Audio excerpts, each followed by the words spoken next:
विमल में गुलिस्तां के ये कुछ लजीज फरिश्ते जब साथ घुलें तो जी ललचाए और दिल कहे कि स्वाद की जुबान में खुद को ऐसे डुबाऊं कि निकल ना पाऊं। विमल की जुबान कुछ है ही ऐसी, मानते हैं? विमल, बोलो जुबान कैसी? नमस्कार, स्वागत है आपका रिपब्लिक भारत पर। मैं हूं आपके साथ अनामिका सिंह काली, हाजिर हूं प्रहार लेकर। और प्रहार में आज हम जिन खबरों की बात करने वाले हैं वो खबरें कौन सी हैं, पहले ये जान लीजिए। प्रहार में आज हम सबसे पहले बात करेंगे आतंकिस्तान की, जो दहशतगर्दी की फसल तैयार करने के साथ साथ मोस्ट वांटेड आतंकियों का बेशर्मी से बचाव भी करता है।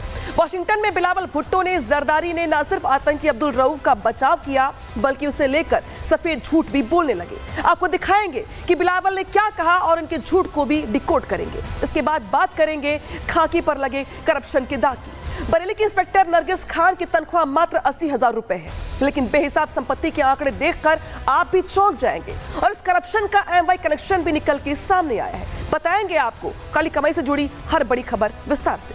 इसके बाद बात करेंगे यूपी के मथुरा से सामने आई गौकशी वाली साजिश की, जहां गोवर्धन इलाके में मांस मिलने के बाद माहौल गर्म है। हिंदू संगठनों की ओर से दावा किया जा रहा है कि वहां गोवंश मिला है, जिसके बाद पूरा हिंदू समाज आक्रोशित है। देंगे आपको पूरी बड़ी अपडेट। और अंत में बात करेंगे इंदौर दंपत्ति केस की, जिसमें एक नया सीसीटीवी फुटेज सामने आया है।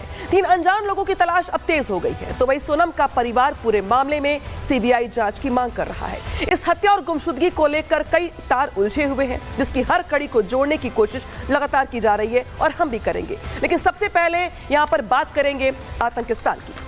पाकिस्तान आतंकवाद की फसल को बोता है, उसको पैदा करता है, पालता पोसता है, पनाहगार बना रहता है। ये तो पूरी दुनिया जानती है, लेकिन अब पाकिस्तान के नेता खुलकर आतंकियों का बचाव भी कर रहे हैं। बताएंगे आपको आगे।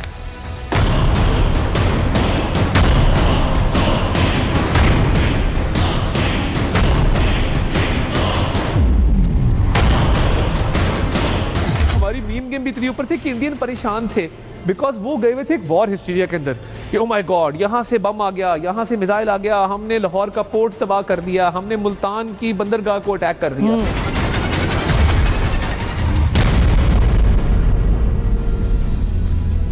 तो और पाकिस्तान से आप उम्मीद क्या कर सकते हैं? वो पाकिस्तान जो कि पनाहगार बना रहता है, जो आतंकियों की फसल बोता है, जो कि अपने देश का ज्यादातर बजट खर्च करता है आतंकियों को पालने पोसने में। जब वो बचाव नहीं करेगा तो आखिर कौन करेगा? और यही देखने को भी मिला, जहां पे बिलावल जो पहले धमकी देते थे, एटमी धमकी देते थे भारत को, अब वो खुलकर अंतर्राष्ट्रीय मंच पर अपने आतंकियों का बचाव कर रहे हैं और ये कह रहे हैं कि दरअसल वो आतंकी है ही नहीं, वो तो आम नागरिक है, उसको बदनाम किया जा रहा है। उसका नाम चूंकि मिलता जुलता है, इसलिए लोगों को गलतफहमी हो रही है। जरा सोचिए किस तरीके का बचाव पाकिस्तान के हुक्मरानों की ओर से आतंकियों का किया जा रहा है। अब वो पाकिस्तान बेनकाब पूरी दुनिया में हो रहा है। दुनिया भर के लोग ये जानते हैं कि पाकिस्तान किस तरीके से आतंकियों को पैदा करता है, आतंकियों को प्रशिक्षित करता है, ट्रेनिंग करता है और पड़ोसी देशों में भेजता है आतंकवाद को फैलाने के लिए। लेकिन अब वो पाकिस्तान अंतर्राष्ट्रीय मंचों से झूठ बोल रहा है। लेकिन वही दूसरी ओर जो सांसद है भारत के, जो नेता है भारत के, वो पाकिस्तान को एक्सपोज भी कर रहे हैं। लेकिन एक तरफ जो तस्वीर निकल के सामने आती है वो आती है पाकिस्तान से, जहां पर बिलावल बिलबिला गए हैं, आतंकियों को बचाने में जुटे हुए हैं पाकिस्तानी नेता। और वाशिंगटन से खबर निकल के सामने आई जब बिलावल ने यहां पे आतंकियों की वकालत कर दी। जैश के आतंकी हाफिज अब्दुल रऊफ का यहां पे बचाव किया गया। रऊफ कोई आतंकवादी नहीं है, ये बिलावल भुट्टो की ओर से कहा गया, केवल प्रतिबंधित आतंकी से मिलता जुलता नाम है, इसलिए उसे बदनाम किया जा रहा है, ये कहा गया उनकी ओर से। और पहले भी ऐसी कोशिश की जा चुकी है, ये भी उनकी ओर से कहा गया है। पाकिस्तान जो है, हालांकि इसके पहले भी कई बार ऐसा कर चुका है, जब जब भारत की ओर से ये आरोप लगाए गए तब तब पाकिस्तान ने अपनी ओर से सफाई दी और ये कहा कि जी नहीं, हम आतंकवाद नहीं फैलाते, हमें बदनाम किया जा रहा है। इस बार भी कुछ ऐसा ही किया जा रहा है बिलावल भुट्टो की ओर से। क्या कुछ कह रहे हैं वो, सुनवाते हैं आपको। Around and they show a picture of a man with a beard leading funeral prayers, and this delegation goes around violently sort of shoves this picture in everybody's face, and they say, look, this guy is a terrorist. The fact of the matter is this man is not a terrorist. Pakistan is proof. He happens to have a name similar to one of the sanctioned people, but he's not. झूठ, सफेद झूठ, बिलावल भुट्टो की ओर से सफेद झूठ बोला जा रहा है, दुनिया को बरगलाने का प्रयास किया जा रहा है। लेकिन आप चाहे जितना झूठ बोल लीजिए, तस्वीरें झूठ नहीं बोलती। तस्वीरें निकल के सामने आई हैं उसी अब्दुल रऊफ आतंकवादी की, जो यहाँ पे जनाजा पढ़ते हुए दिखाई दे रहा है। और इसी के पीछे आपको पाकिस्तानी सेना के बड़े बड़े अधिकारी दिखाई दे रहे होंगे। आपको मेजर जनरल राव इमरान से लेकर के तमाम जो बड़े अधिकारी हैं, वो यहाँ पे रऊफ के पीछे खड़े हुए दिखाई दे रही हैं। और अब बिलावल की ओर से कहा जा रहा है कि दरअसल ये चूंकि नाम मिलता जुलता है, इसलिए गलतफहमी हो गई है, ये कोई आतंकवादी नहीं है ये। लेकिन जरा सोचिए कि ये रऊफ ऐसा आतंकवादी जिसको अमेरिका ने भी माना है कि ये आतंकवादी है, लिस्टेड आतंकवादी है, लेकिन अब पाकिस्तान की ओर से इस नाम, इस चेहरे को लेकर के भी झूठ बोला जा रहा है। तो पाक की पोल यहाँ पर खुल चुकी है और रऊफ की यहाँ पे कुंडली भी खुल चुकी है। कुंडली क्या है जरा वो भी आप जान लीजिए। अब्दुल रऊफ लश्कर तैयबा का प्रमुख चेहरा है, मेन कमांडर रहा है। साल 1999 से लेकर लश्कर के लिए काम करता रहा है और कर रहा है अभी भी। लश्कर के फ्रंट संगठन फलाए इंसानियत फाउंडेशन का मुखिया है ये, जो राहत कार्यों की आड़ में आतंक के लिए एजेंडा चलाता है, आतंकी गतिविधियों के लिए फंड भी इकट्ठा करता है। 2008 में मुंबई हमलों के बाद जब लश्कर पर दबाव बढ़ा तो रऊफ ने ही FIF के जरिए चंदा जुटाने के लिए कार्यक्रम आयोजित किया था, यानी कि फंडिंग के लिए यहाँ पे काम करता है ये, प्रचार प्रसार का यहाँ पे काम करता है ये। कुल मिलाकर के लश्कर का ये फ्रंट मेंबर है, कमांडर भी रह चुका है। लेकिन अब बिलावल कह रहे हैं कि दरअसल ये आम आदमी है, झूठ फैलाया जा रहा है, रऊफ एक आम इंसान है।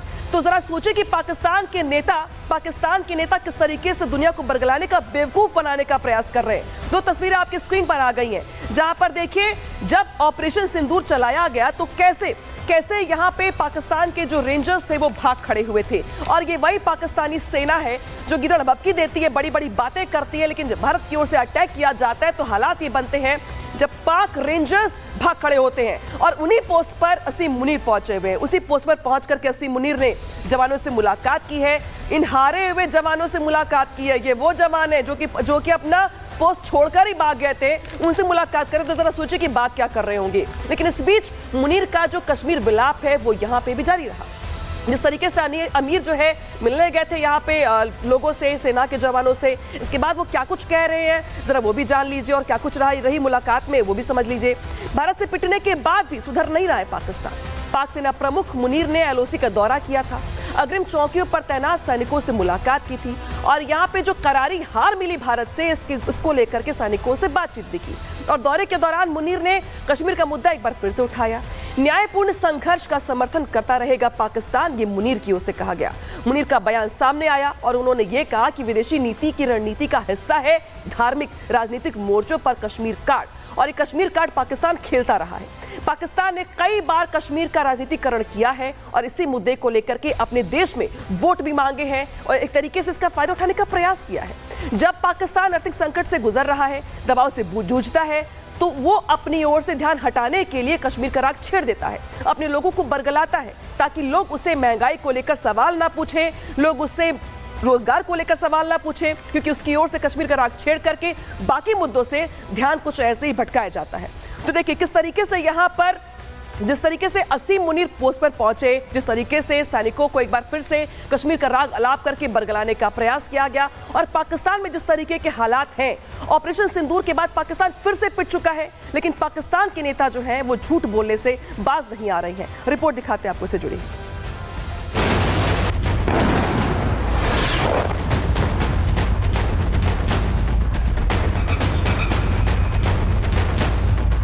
भारत की ऑपरेशन सिंदूर का असर पाकिस्तान अब तक भूल ही नहीं पा रहा।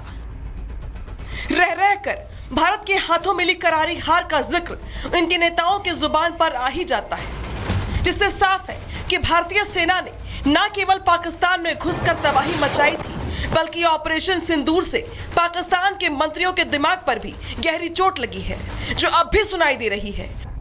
बड़े बड़े दावे करने वाले पाकिस्तान के मंत्री अब ऐसी बात करने लगे हैं जिससे साफ पता चल जाएगा कि दिमाग पर लगी चोट कितनी गहरी है। दरअसल पाकिस्तान के IT मंत्री अताउल्ला तरार बेशर्मी से दावा कर रहे हैं कि उन्होंने भारत से मीम वॉर जीत ली है।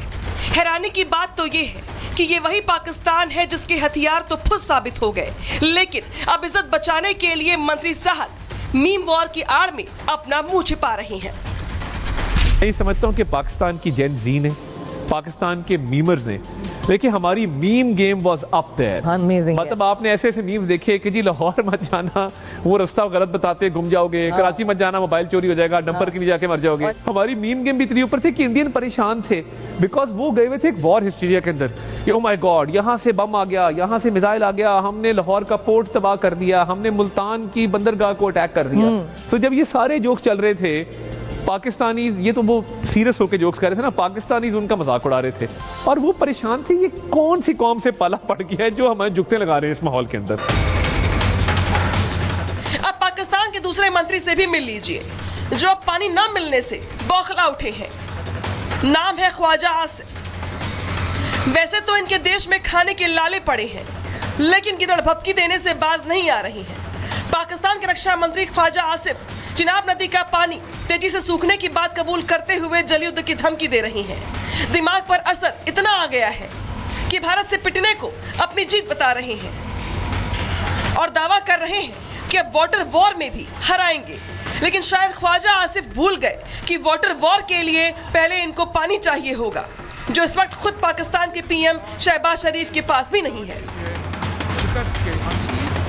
हालांकि ये नेता तो गिदड़ भपकी देने से बाज नहीं आ रहे, लेकिन पाकिस्तान के कुछ नेता ऐसे भी हैं जो सच्चाई खुद अपने मुंह से बता रहे हैं और ये भी बता रहे हैं कि पहलगाम में आतंकी हमले के बाद कैसे भारत ने तैयारी कर पाकिस्तान को दहला दिया था, कैसे भारत के वायु वीरों ने पाकिस्तान में घुसकर मारा था और उनके एयर डिफेंस सिस्टम को फेल कर दिया था। और अब इसीलिए अमेरिका पहुंचा पाकिस्तान का प्रतिनिधिमंडल एयर डिफेंस सिस्टम और लड़ाकू विमानों के लिए भीख मांग रहा है। We have been historically desirous of purchasing the US equipment, and we still are. You know that our air defense was for the longest time predicated and is predicated on F-16s and their further kind of newer versions.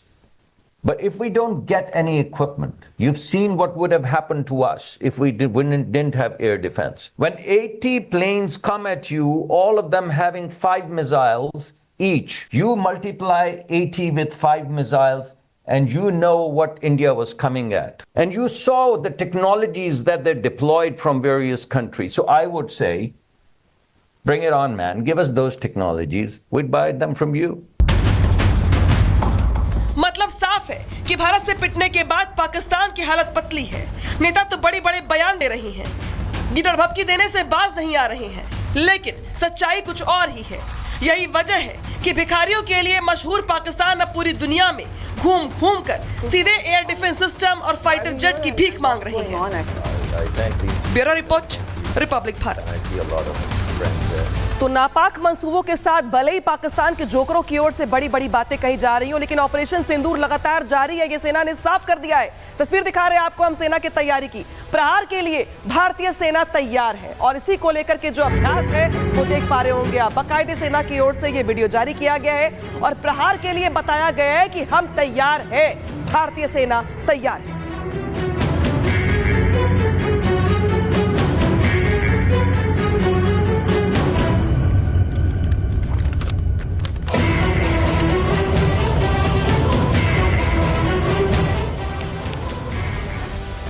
तो देखिए आपने तैयारी भारतीय सेना की, लेकिन बात करते हैं पाकिस्तान की, जहां पे पाकिस्तान के घुसपैठ से मुस्लिम देश ही परेशान हो गए हैं। वो मुस्लिम देश जो पाकिस्तान को कर्जा दिया करते थे वो भी अब परेशान हो गए हैं, जान छुड़ा रहे हैं और वो भी ये जानते हैं कि पाकिस्तान को अगर पैसे दिए, मदद की, तो पाकिस्तान फिर से आतंकवाद को ही फैलाएगा। उसके पास एकमात्र यही काम है।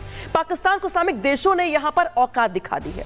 जिन देशों को शहबाज दोस्त बताया करते थे उन्हीं ने अब की बार आईना दिखाया है। बीते साल अवैध पाकिस्तानियों को ईरान ने वापस भेज दिया था। आंकड़ों के मुताबिक 34,000 नागरिकों को वापस भेजा गया था। इराक जो कि मुस्लिम कंट्री है, वहां से भी 50,000 पाकिस्तानियों को निकाला गया था। सभी पाकिस्तानी वहां पे अवैध रूप से रह रहे थे और यही वजह की कार्रवाई की गई।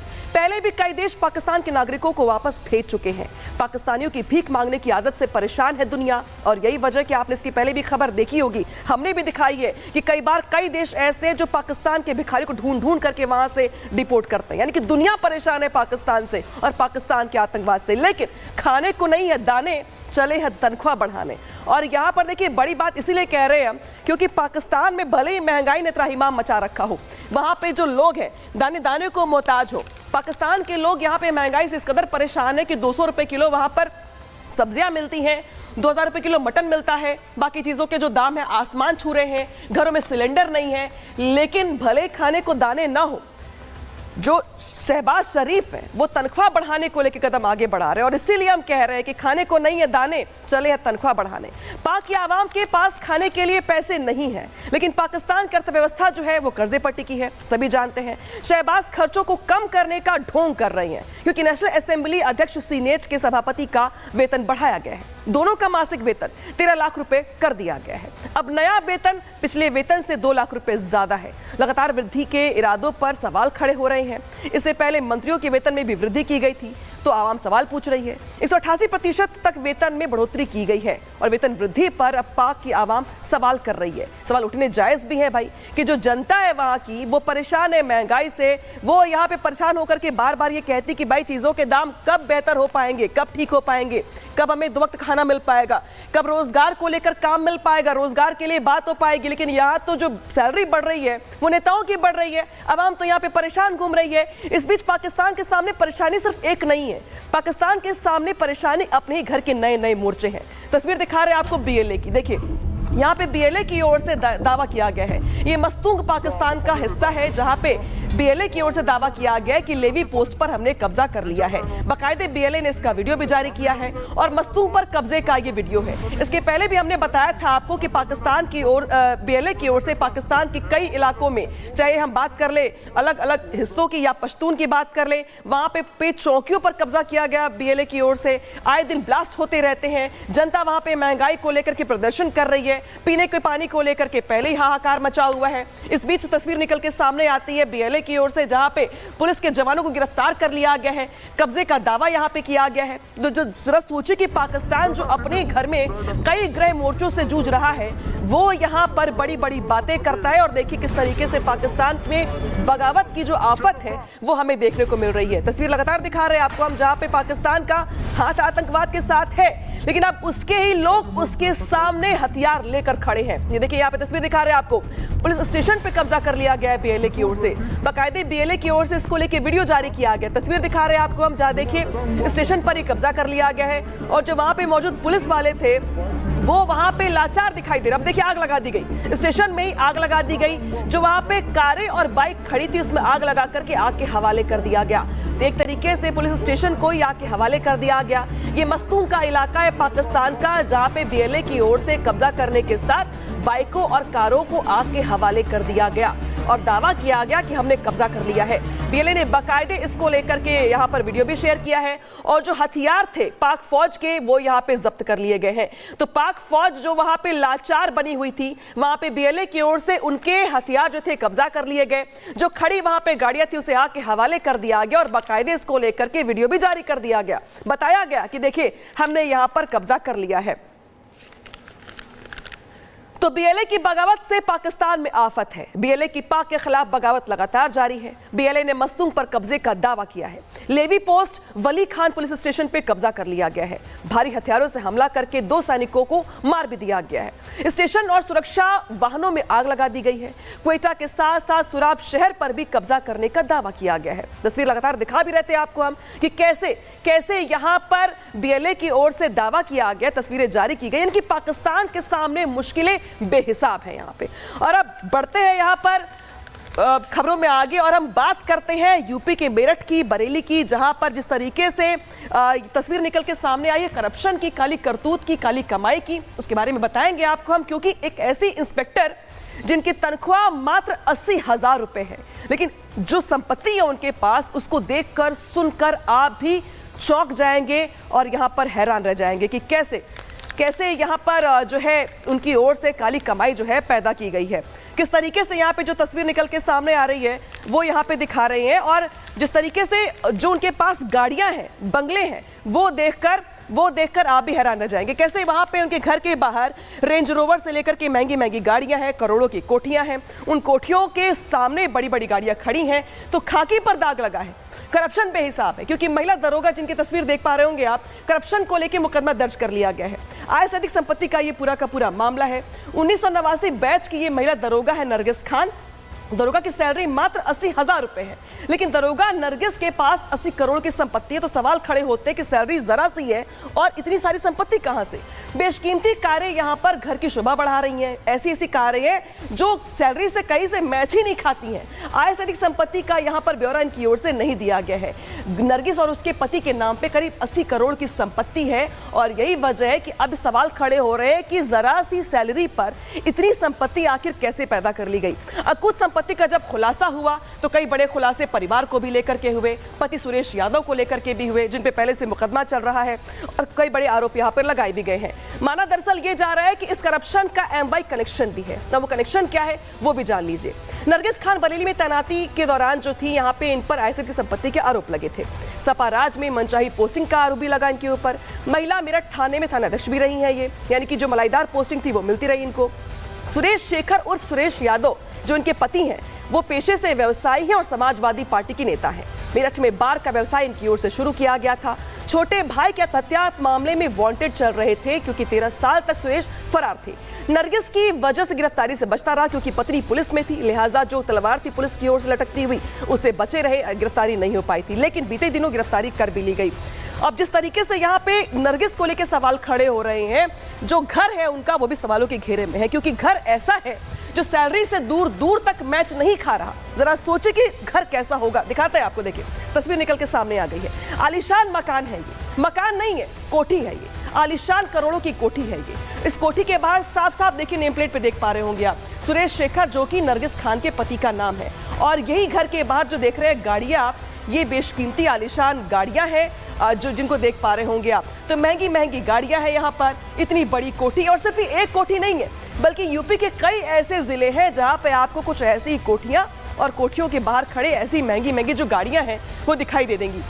और इसीलिए जब शिकायत की गई शासन में इनकी संपत्ति को लेकर, तब जांच का दायरा आगे बढ़ा। और जब जांच का दायरा आगे बढ़ा तो करप्शन से खाकी का जो कनेक्शन है वो भी यहाँ पर निकल के सामने आया।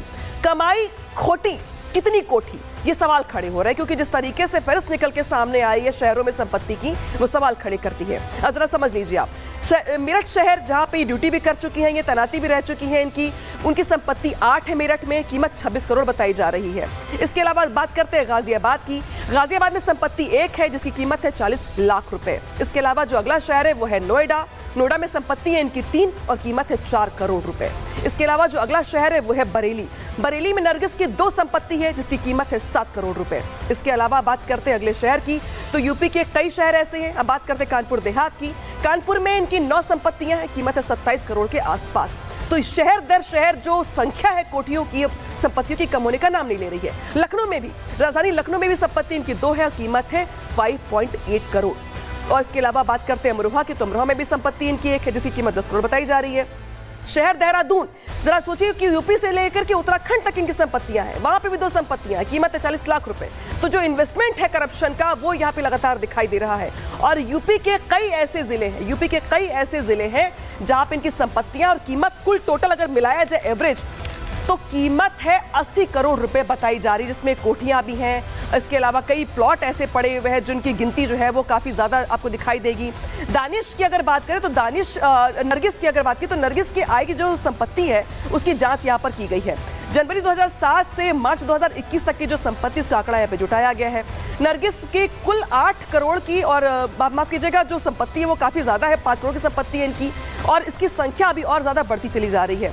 नरगिस के पास 10 करोड़ 50 लाख की यहाँ पर जो है बाकी सारा सामान है, बाकी सारा पैसा है। तो ओवरऑल जो आंकड़े हैं बता रहे हैं आपको कि किस तरीके से यहाँ पे जो नरगिस के पास संपत्ति है वो अकूत संपत्ति है। और यही वजह है कि जो सारा पैसा उनकी ओर से कमाया गया करप्शन में, वो सारा पैसा इन्वेस्ट किया गया जमीनों में, प्रॉपर्टीज में, कोठियों को खरीदने में। और इसी वजह से चाहे अमरोहा की बात कर ले, कानपुर की बात कर ले, या फिर अलग अलग शहरों की बात कर ले, तो यहाँ पे जो संपत्तियां हैं वो अब निकल के सामने आ रही हैं और इसीलिए अब मुश्किलें बढ़ती भी दिखाई दे रही हैं। इंस्पेक्टर नरगिस के पास आय से ज्यादा संपत्ति जो है 5 करोड़ वो बताई जा रही है। इसके अलावा खर्च किया गया इनकी ओर से। आयकर विभाग ने अभी तक 26 से ज्यादा संपत्तियां जो है चिन्हित कर ली हैं, उन पर कार्रवाई यहां पर लगातार जारी है। हमारे सहयोगी जतिन पहुंचे वहां पे, मौके पर क्या कुछ मिला उनको दिखाते हैं ग्राउंड रिपोर्ट के जरिए। आय से अधिक संपत्ति मामले में यूपी पुलिस में तैनात एक महिला इंस्पेक्टर नरगिस खान के खिलाफ मेरठ में मुकदमा दर्ज किया गया है। नरगिस खान का ये घर बताया जा रहा है, आप देखेंगे मेरठ ए ब्लॉक के अंदर ये 36/4 जो घर है वो नरगिस खान का बताया जा रहा है। हालांकि ये घर नरगिस खान के पति सुरेश शेखर का आप साइन बोर्ड भी यहाँ पर देखेंगे। हालांकि सुरेश शेखर को 3 तारीख को कानपुर में जो कानपुर पुलिस है उन्होंने अरेस्ट किया। 13 साल से वो फरार चल रहे थे एक सुसाइड के मामले में, लेकिन नरगिस खान जो कि बरेली में बतौर इंस्पेक्टर पोस्टेड थी, उनके ऊपर आय से अधिक संपत्ति मामले में जो मुकदमा है वो दर्ज किया गया। और ये घर आप देखेंगे बेहद लग्जरी घर है। मेरठ के अंदर जो पॉर्श इलाका है शास्त्री नगर, वहाँ पर ये घर है। अंदर आप तमाम गाड़ियाँ खड़ी हुई देखेंगे, गाड़ी आप आगे देखेंगे जो कवर से ढकी हुई है। बताया जाता है कि नरगिस खान को लग्जरी गाड़ियों का बेहद शौक था। हालांकि जो जांच विभाग द्वारा की गई उसमें पाया गया कि 2007 से 2021 तक तकरीबन 5.5 करोड़ रुपए की आय अर्जित की गई, लेकिन जो संपत्तियां सामने आई वो जो जानकारी इन्वेस्टिगेशन में निकली वो तकरीबन 10 करोड़ है, जो कि 97% ज़्यादा जो संपत्ति है वो नरगिस खान ने अर्जित की। ये भी जानकारी मिल रही है कि नरगिस खान सपा के समय में एक अच्छी पोस्टिंग पे वो अलग अलग लोकेशंस पर तैनात रही और उस दौरान उन्होंने काफ़ी संपत्तियां अर्जित की। तो कमाई मोटी है और कितनी खोटी है सभी जान रहे हैं, समझ रहे हैं। इसी वजह से जो जांच का दायरा है बढ़ता ही जा रहा है। लेकिन अब बात करते हैं नरगिस के पति सुरेश यादव के, जो कि समाजवादी पार्टी के नेता भी हैं, बड़े व्यवसायी भी हैं और बड़े आरोप भी हैं इन पर। तस्वीर दिखा रहे हैं आपको, देखिए उसी सुरेश यादव की। सुरेश यादव 13 साल से फरार चल रहे थे। आरोप दरअसल ये है कि इनके छोटे भाई को आत्महत्या के लिए उकसाने का इन पर आरोप है और आरोप के बाद जो धरपकड़ थी वो तेज तो की गई, लेकिन चूंकि पत्नी पुलिस में थी इसलिए गिरफ्तारी आज तक नहीं हो पाई। लेकिन जब पूरा का पूरा मामला खुला इसके बाद नरगिस के पति सुरेश यादव गिरफ्तार कर लिए गए हैं और नरगिस पर भी यहाँ पर जो जांच का शिकंजा है वो कसा जा रहा है और अब जो मुश्किलें हैं बढ़ती भी दिखाई दे रही हैं यहाँ पर नरगिस की। तो देखिए करप्शन पर वार किया गया है, सुरेश गिरफ्तार किया गया है। तस्वीर दिखा रहे हैं आपको हम कि किस तरीके से यहाँ पर सुरेश और सुरेश की पत्नी नरगिस जो कि पुलिस में है, दोनों पर जो शिकंजा है वो कसा जा रहा है। कानपुर देहात पुलिस का बड़ा एक्शन सामने आया है। नरगिस का पति सुरेश यादव जो फरार चल रहा था अरेस्ट कर लिया गया है। 13 साल से सुरेश यादव फरार चल रहा था। बाइक आत्महत्या करने के लिए उकसाने का इस पर आरोप लगा है। जिला कोर्ट ने यहां पर गैरजमानती वारंट जारी किया था। 29 मार्च को कोर्ट ने सुरेश को भगोड़ा घोषित कर दिया था। साल 2011 में भोगनीपुर थाने में यह केस दर्ज किया गया था। नरगिस खान की बात कर लेते हैं। नरगिस खान पर भी सुरेश को बचाने का आरोप है और इस मामले में नरगिस की मुश्किलें यहां पर बढ़ सकती हैं, क्योंकि आरोप यह है कि उसने अपनी पति को बचाया है, इतने सालों तक बचाए रखा है। क्या कुछ कहा जा रहा है पुलिस की ओर से पूरे मामले में, सुनवाते हैं आपको। एक अभियोग जिसका क्राइम संख्या 48/2011 है का अभियुक्त सुरेश यादव लगभग 13 वर्षों से अरेस्ट नहीं हुआ था। माननीय न्यायालय द्वारा इस पर स्थायी वारंट जारी किया गया था, जिस पर जनपद की सर्विलांस एवं थाना टीम के संयुक्त प्रयास से इसे जनपद मेरठ के शास्त्री नगर ब्लॉक से अरेस्ट किया गया है और शेष वैधानिक कार्रवाई सुनिश्चित की जा रही है। सुरेश यादव अभियुक्त पर अपने भाई को आत्महत्या के लिए उकसाने का आरोप था। तो सुना आपने पुलिस की ओर से क्या कुछ कहा जा रहा है नरगिस और उसके पति को लेकर। लेकिन इस बीच जो सवाल खड़े हो रहे हैं वो खाकी पर भी खड़े हो रहे हैं कि आखिर खाकी इसकी जिम्मेदारी होती है करप्शन को रोकना, क्राइम को रोकना, लेकिन जब इसी के जरिए अकुत संपत्ति पैदा की जाती है तो लोगों का जो भरोसा है वो भी यहाँ पे उठ जाता है। रिपोर्ट दिखाते हैं आपको, इससे जुड़ी।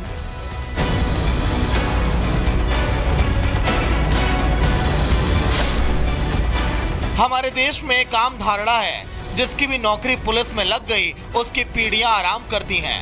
फिलहाल इस धारणा को बरेली के इंस्पेक्टर नरगिस खान ने तो काफी हद तक सही साबित कर दिया है। साल 1989 में नरगिस ने खाकी वर्दी पहनी और साल 2025 शुरू होने से पहले ही इन्होंने कोठी, फ्लैट, प्लॉट, दुकान, मकान, कार और ऐशो आराम के वो सारे सामान जुटा लिए जो एक आम आदमी अपनी पूरी जिंदगी में हासिल करने के बारे में सिर्फ सोच सकता है। नरगिस की तैनाती इस वक्त बरेली में है, लेकिन कानपुर से लेकर मेरठ और नोएडा से लेकर देहरादून तक इनके और इनके पति के नाम पर अकूत संपत्ति दर्ज है। आयकर विभाग का माथा भी तब ठनक गया जब इनकी आय और व्यय का लेखा जोखा खंगाला जाने लगा। 80,000 की तनख्वाह पाने वाली नरगिस खान ने अब तक करीब 80 करोड़ से ज्यादा की संपत्ति बना डाली। ये वो संपत्ति है जिसके बारे में अभी तक की जांच में सबूत हाथ लगे हैं। आयकर विभाग और एंटी करप्शन ब्यूरो की जांच जैसे जैसे आगे बढ़ेगी, यह आंकड़ा 100 करोड़ के पार भी जा सकता है।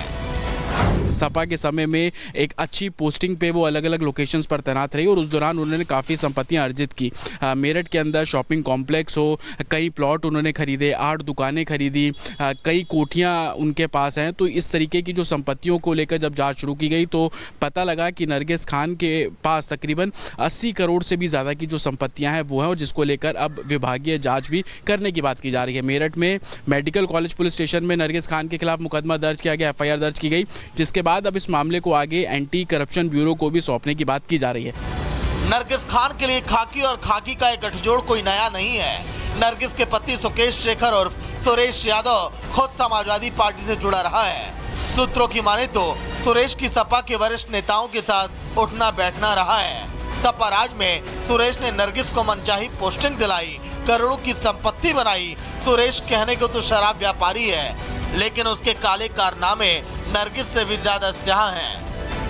आप ये तस्वीर नंदिनी रेस्टोरेंट बार की देख रहे हैं। बताया जा रहा है कि ये भी नरगिस खान के जो पति हैं सुरेश, उनके नाम पर ये रेस्टोरेंट बार रजिस्टर्ड है और इस कॉम्प्लेक्स में तकरीबन 8 दुकानें ऐसी बताई जा रही है जो नरगिस खान और उसके पति के नाम पर दर्ज है। हालांकि आय से अधिक संपत्ति को लेकर लगातार जांच जो है वो प्रशासन द्वारा की जा रही है। सुरेश की गिरफ्तारी कानपुर में की गई, लेकिन जो जाँच हुई उसमें ये पता लगा कि तकरीबन 97% प्रॉपर्टी का इजाफा जो है वो किया गया।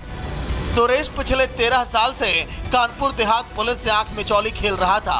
सुरेश के ऊपर अपने ही भाई को आत्महत्या के लिए उकसाने का मुकदमा दर्ज था, लेकिन वर्दी की हनक और दम पर नरगिस अपने पति को कानूनी शिकंजे से बचाती रही। लेकिन वक्त बदला, हालात बदले और प्रदेश में सरकार बदली तो नरगिस और सुरेश दोनों कानून के शिकंजे में आ गए। सुरेश पुलिस की हिरासत में है तो वहीं नरगिस पर सस्पेंशन और जांच की तलवार अब लटक रही है। सूत्रों की माने तो महिला इंस्पेक्टर नरगिस खान और उसके कारोबारी पति सुरेश कुमार यादव के नाम मेरठ, बरेली, गाजियाबाद, नोएडा, कानपुर, अमरोहा जैसे जिलों में कई जिम, कई बार, कई रेस्टोरेंट और कई कोठी और कई पेट्रोल पंप भी हैं। फिलहाल मेरठ के मेडिकल थाने में 3 जून को भ्रष्टाचार निवारण अधिनियम के तहत मुकदमा दर्ज कर लिया गया है। अवैध संपत्ति और काली कमाई की जांच की जा रही है। माना यह भी जा रहा है कि यह मामला बहुत जल्द एंटी करप्शन ब्यूरो को सौंपा जा सकता है, जिसके बाद नरगिस और उसके पति की मुश्किलें बढ़ना तय है। Bureau report, Republic Bharat.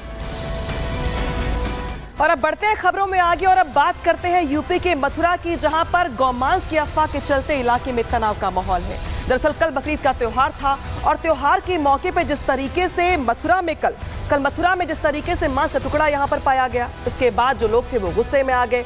Hindu संगठनों की ओर से ये दावा किया गया कि दरअसल ये जो है ये गौमांस है। हालांकि उसका सैंपल जो है जांच के लिए भेज दिया गया है। पुलिस की ओर से पूरे मामले में FIR भी दर्ज कर ली गई है। कई टीमें बना दी गई हैं जो कि इलाके में हालात को संभालने का प्रयास कर रही है, क्योंकि लोगों में गुस्सा है और जिस तरीके से जो लोग हैं वो ये कह रहे हैं कि आखिर कल त्योहार तो बकरीद का था, लेकिन गोवर्धन इलाके में ये मांस कहां से आया। इसके बाद इलाके में माहौल कैसा है तस्वीरों में दिखाते हैं आपको। देखें जिस तरीके से यहाँ पे गौकशी से की अफवाह को लेकर सनसनी फैल गई। मथुरा का ये गोवर्धन का ये इलाका है जहाँ पे जिस तरीके से अफवाह फैली, माहौल लगा खराब होने, हिंदू संगठन के लोग मौके पर पहुंचे। इसके बाद देखिए जो अगली तस्वीर थी वो क्या निकल के सामने आई। अब देखिए जो हिंदू संगठन के लोग हैं वो यहाँ पर गुस्से में दिखाई दे रहे हैं। लोग यहाँ पर पहुंचे, हालांकि उनको समझाने बुझाने का प्रयास किया गया पुलिस की ओर से और ये कहा गया कि भाई पूरे मामले की जांच की जाएगी। जांच का यहाँ पे आश्वासन दिया गया और ये भी कहा गया कि जो यहाँ पर आरोपी है उस पर कड़ी कार्रवाई की जाएगी। तो देखिए यहाँ पे जिस तरीके से गौकशी की साजिश किसकी थी ये सवाल बना हुआ है, लेकिन कल देश में जो त्योहार था बकरीद का वो मनाया गया। सभी जानते हैं कि पूरा देश मना रहा था त्योहार, लेकिन गोवर्धन ईदगाह रोड पर यहाँ पर मांस का टुकड़ा मिला। मुस्लिम बहुल्य इलाके में ये मांस का टुकड़ा मिला, जिसके बाद हिंदू संगठनों की ओर से गौमांस होने का इसको दावा किया गया। पुलिस ने मांस को जांच के लिए भेज दिया है, लेकिन हिंदू संगठन यहाँ पे उच्च स्तरीय जांच की मांग कर रहे हैं और ईदगाह इलाके में भी पुलिस बल को तैनात कर दिया गया है, क्योंकि इलाके में लोगों में गुस्सा है, माहौल खराब ना हो इसको लेकर के यहाँ पे पुलिस अलर्ट मोड पर है। हालांकि पुलिस की ओर से क्या कुछ कहा जा रहा है और जशमदीद जो वहां पर मौके पर मौजूद थे, जिनकी ओर से ये कहा गया कि नहीं ये मांस नहीं ये गौमांस है। कुछ लोग ऐसे भी थे जो यहाँ पे माहौल को खराब करने का प्रयास कर रहे थे, तो वहां पे जो जशमदीद वो क्या कुछ कह रहे हैं सुनवाते हैं आपको। घटना स्थल है जहाँ पर गाय का कल गौवंश किया गया है और जहाँ से गाय को लटकाया गया था पेड़ पर उनका धड़ मिला है, फिर धड़ को उतारा गया है। बहुत निर्मम तरीके से गाय की हत्या करी गई है। मतलब असहनीय और विकराल, मतलब दिल को हिला देने वाली घटना थी कल की। बहुत आक्रोश था जनता में कल, बहुत ज़्यादा आक्रोश। समझाने के बाद जनता समझ में आई, प्रशासन ने अल्टीमेटम दिया, तब जाके चीज़ें सामान्य रूप से हुई। तो गौकशी पर रोष है, लोगों में आक्रोश है, गुस्सा है। बात यहां पर जांच के बाद कार्रवाई की जा रही है, लेकिन इस बीच तस्वीर निकल के सामने आ गई है उस एफआईआर की भी, जहां पर कई नामजद आरोपी बनाए गए हैं पूरे मामले में। देखिए यहां पे कई लोगों के ऊपर जो है मुकदमा दर्ज किया गया है शिकायत के बाद से, और शिकायत करने के बाद यहां पर जिस तरीके से कई नामजद आरोपियों ने बनाया गया, लेकिन पुलिस की ओर से टीमें भी बनाई गई हैं जो पूरे मामले की जांच कर रही हैं। जो इलाके में सीसीटीवी फुटेज है उनको खंगाला जा रहा है और जानने का ये प्रयास है कि आखिर कौन मांस के जरिए पूरे इलाके में यहाँ पे माहौल को खराब करने का प्रयास किया जा रहा है। हालांकि इस बीच आरोपियों के खिलाफ कड़ी कार्रवाई की लोगों की तरफ से मांग की जा रही है। 25 लोगों के खिलाफ मामला दर्ज कर लिया गया है। 12 नामजद आरोपियों की गिरफ्तारी यहाँ पर कर ली गई है। पुलिस की 8 टीमें पूरे मामले की जांच कर रही हैं। इलाके के जो सीसीटीवी फुटेज है खंगाले जा रही हैं। जानने का ये प्रयास कि उस वक्त जब मांस फेंका गया तो जो कैमरे थे वो काम कर रहे थे या नहीं, और अगर काम कर रहे थे तो वहां पर कौन पहुंचा था, कौन लोग थे, हिंदू थे, मुस्लिम थे, जानबूझ के फेंका गया, अनजाने में यहाँ से ये गलती हो गई। ये बहुत कुछ जो है वो जांच के बाद सामने आ जाएगा। इस बीच शिकायतकर्ता धीरज कौशिक क्या कुछ कह रहे हैं, सुनवाते हैं आपको। आवेदन में दिया था और ये पूरा मामला कैसे सामने आया? पूरा मामला हमारे जो क्षेत्र में कार्यकर्ता कार्य करते हैं उनके पास में किसी की सूचना गई थी। उन लोगों ने मुझे सूचित किया कि भैया यहाँ इस तरीके की, क्योंकि ईद पीछे गई है तो इस तरीके की घटना यहाँ पे दी गई है और इसके जो बचे हुए अवशेष हैं इनको किसी हिंदू के प्लॉट में इन्होंने डाल दिया। वहाँ से जब बात लीक हुई, मैं सेवा में था, वहाँ से मैं आया, वहाँ आके देखा तो मौके पे इंस्पेक्टर साहब वगैरह थे। पुलिस कोऑपरेट कर रही थी हम लोगों को, हमारी जो भावनाएं थी उनको समझ रही थी। उसको देखते हुए पुलिस ने काफ़ी, क्योंकि कुछ फेसबुक की लाइव और उसके माध्यम से भीड़ भी काफ़ी एकत्रित हो गई। एसपी आरए साहब और सब पूरा प्रशासन वहाँ पे मौके पे पहुँचा और हमसे कहा गया कि आप एप्लीकेशन दीजिए।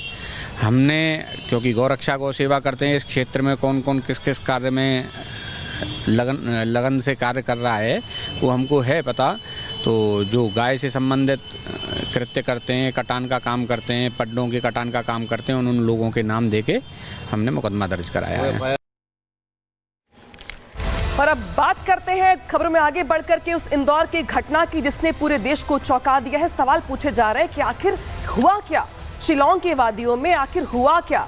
जो कपल वहां पे हनीमून मनाने के लिए गया था, पति की लाश मिलती है, पत्नी लापता है, परिवार का रो रो कर बुरा हाल है, तमाम सवाल हैं। कुछ फुटेज निकल के सामने आए हैं जो और सवाल खड़े कर रहे हैं। इस बीच नया सीसीटीवी फुटेज भी यहाँ पे सामने आया है और वो भी यहाँ पे कई सवाल खड़े करता है, क्योंकि इसमें लाल कार दिखाई दे रही है और लाल कार के साथ साथ जो अनसुलझे सवाल है वो भी यहाँ पर खड़े होते हैं। क्योंकि ये जो लाल कार है, ऐसा लग रहा है कि जैसे वो लगातार कपल को पीछा कर रही है और एक तरीके से ट्रैक कर रही है। क्यों कर रही है, ये भी सवाल है। पुलिस की ओर से जांच की जा रही है। देखिए जो सीसीटीवी फुटेज निकल के सामने आया है उसमें दिखाई दे रहा है कि जो सोनम और रघुवंशी, राजा रघुवंशी है, वो स्कूटी से जाते हैं। सोनम यहाँ पे स्कूटी में कुछ रख रही होती है, लेकिन इनकी ठीक पीछे दिखती है लाल रंग की कार जिसमें कुछ लोग उतर रहे होते हैं।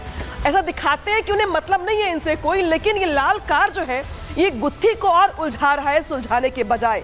और अभी सवाल पूछे जा रहे हैं कि इसको लेकर के कि आखिर लाल कार वाले थे कौन। क्या ये हत्यारे हैं लाल कार वाले जो पहले फॉलो कर रहे थे, बाद में उन्होंने घटना को अंजाम दे दिया। तो देखिए इस पूरे मामले में बड़ी अपडेट क्या है।